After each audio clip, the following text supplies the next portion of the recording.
अपने रिश्ता की जॉइंट फैमिली है। 1 लाख इंडियन फैमिलीज को ये रिश्ता मंजूर है। एथर रिश्ता, Ather showroom now in Chhatarpur.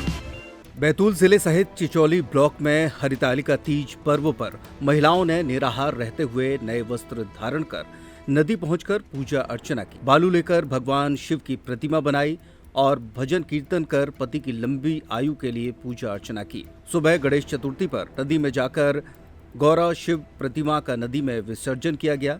वहीं अपनी अपनी मान्यता अनुसार जगह जगह चौक चौराहों पर आकर्षक गणेश जी की प्रतिमा भी भक्तों ने स्थापित की। से आया है और हम लोग यहाँ पे नदी पे शिव जी के विसर्जन के लिए आए हैं, लेकिन ये उपवास 30 से शुरू होके चौथ पे समाप्त होता है। सब महिलाएं नदियाँ पे आती है और नदियों से बालू निकाल के शिवलिंग बना के पार्थिव शिवलिंग की स्थापना करके रात्रि जागरण करके पूजा पाठ करके और पूरा रात्रि जागरण करती है और दूसरे दिन भगवान की मतलब विसर्जन करते हैं। और यह उपवास कुंवारी लड़कियां अच्छे वर की प्राप्ति के लिए करती है और सुहागन महिलाएं अखंड सौभाग्य के लिए उपासना करती है और घर में सुख शांति समृद्धि की प्राप्ति के लिए यह व्रत किया जाता है। कुछ कुंवारी लड़कियां भी हैं जिन्होंने अपने पति की दीर्घायु के लिए और मन भावन पति को प्राप्ति के लिए यह व्रत धारण किया है।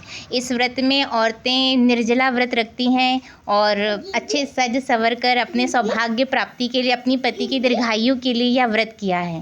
यहाँ पर बेलपत्र, समी पत्र और सुहाग का सामान और बहुत सारी चीज़ें हैं जो सौभाग्य प्राप्ति के लिए भगवान भोलेनाथ और माता पार्वती जी को चढ़ाई जाती है।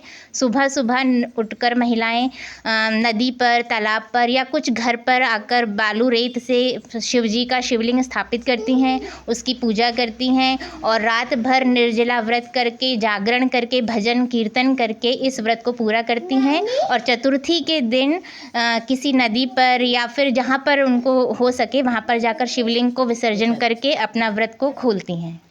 बस इसीलिए आज सभी लोग यहाँ पर महिलाएं एकत्रित हुई हैं और उन्होंने इस व्रत को धारण किया है। निकले जाते हैं इसके बालू से ही उसका पार्थिव शरीर बनाते हैं शंकर जी का। उसके रात भर घर पे ले जा कर के पूजन करते हैं, भजन भक्ति से रात बिताते, जागरण करते। सुबह उठ करके नहा धो करके और उसको विसर्जित करने आते हैं चौथ के दिन और भगवान से कामना करते हैं कि हे भगवान ये हमारे पति की लंबी उम्र हो और सब परिवार में अच्छे सुख शांति दो, समृद्धि दो, सबको अच्छा रखो। इसलिए ये हरितालिका का उपवास करती है महिलाएं।